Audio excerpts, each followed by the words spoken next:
Hey guys, I am Pixel Dan, and today we're going to be taking a look at the Masters of the Universe Origins WUN-DAR, the Savage He-Man. That is right, my friends. It's time to take a look at the Mattel Creations exclusive figure of WUN-DAR. Boy, this one has been quite a bit of a mystery, right? Now, this thing started randomly showing up. People were getting a hold of this thing for a couple months. Then it finally went up for sale on Mattel Creations, sold out lightning fast. It was bananas, but I was lucky enough to score one, and we're gonna take a look at him here today. So since he is a Mattel Creations exclusive figure, he did ship in a mailer box, and it's worth noting that we've got some pretty cool artwork on the mailer box on both sides. So as we rotate it around, we have two different images of WUN-DAR, and it's really cool because it looks like a pencil sketch basically, but as you can see, it is the same WUN-DAR artwork that we've got right here on the front of the packaging. Speaking of which, packaging is incredibly cool. It does feature that additional piece of artwork there, which is really great. We get that from time to time, specifically on the deluxe figures. It's a neat homage to some of the later figures in the vintage line that also had that artwork there. And as you can see, we do have a mini comic behind WUN-DAR as well. And if you are at all curious what the deal is with this guy, well, this is an homage to a pretty obscure mail-away figure from the vintage toy line. Now, I'm about to step on a soapbox, so get ready.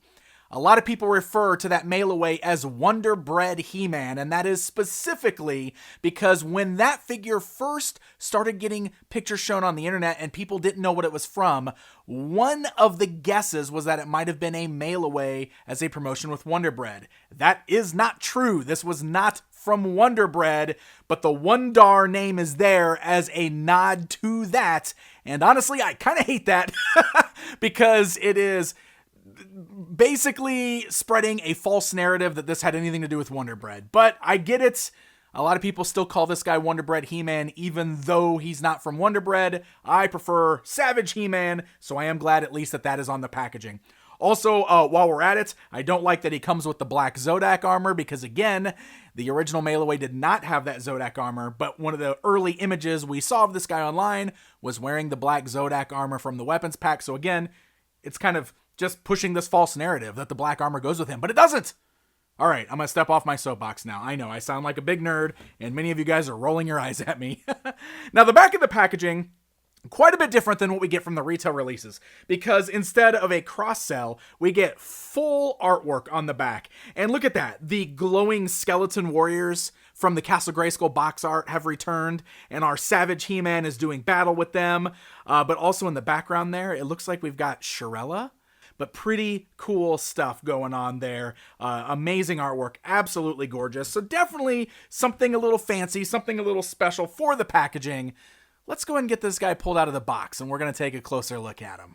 So here's the mini comic that comes packaged with the figure. I love that it's titled Lost Legend.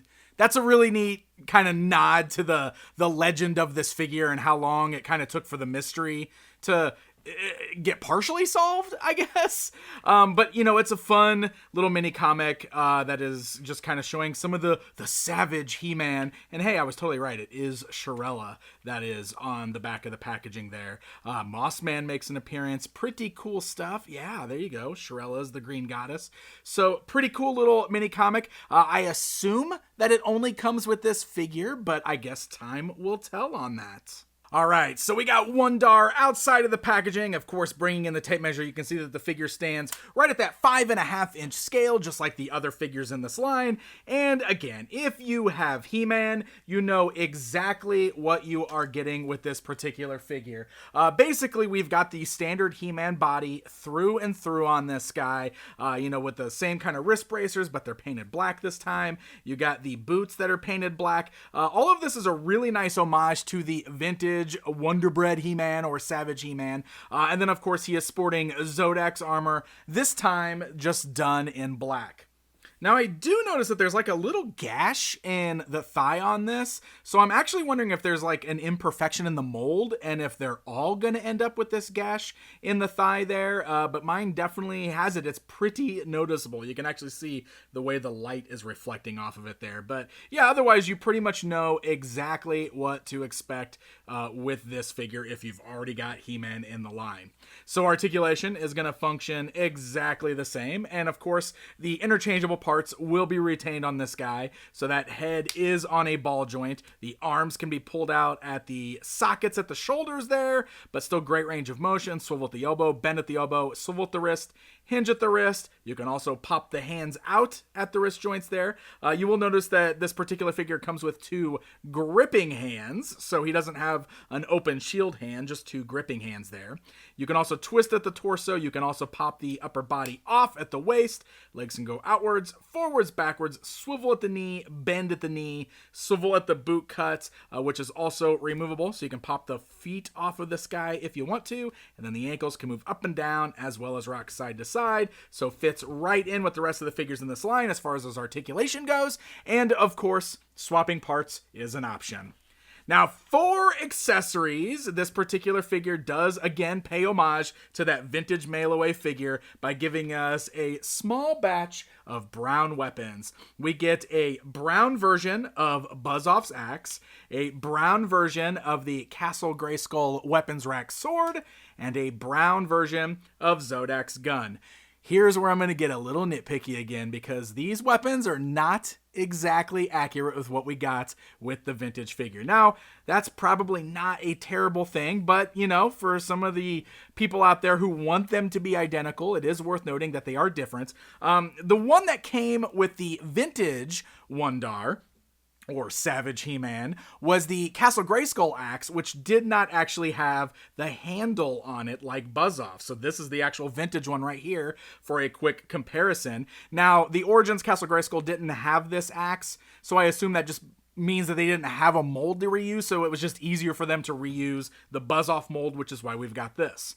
Also, the vintage one did not come with a Zodak blaster. Instead, he came with the Castle Grayskull rifle blaster, or also the same rifle that was used for Web Store. And you can also see the colors are a little different. The ones that come with this new WUN-DAR figure are more brown, while the vintage ones were kind of in a maroon-ish color. So there are some differences there. And, of course, he didn't come with the shield or the club. We only got these 3 weapons. But again, it is meant to pay homage to that vintage figure of sorts, and since we've got 2 gripping hands, you can arm them up with 2 weapons at a time if that's something that you want to do. Alright guys, hang on a second. There, that's better. It's comparison time! So here is our brand new Origins WUN-DAR standing alongside the actual vintage Savage He-Man. One of my favorite figures in my collection there, but there you can see the 2 standing side by side, and the weapons I got kind of laid out there too. My vintage one is missing the sword, but otherwise, here is what they look like standing alongside each other. And we got to go ahead and do a comparison time with the Masters of the Universe Classics version of WUN-DAR, because he did get a release in that line as well. And of course, that one they also gave the Zodak armor to. In fact, this is the figure that gave him the name WUN-DAR.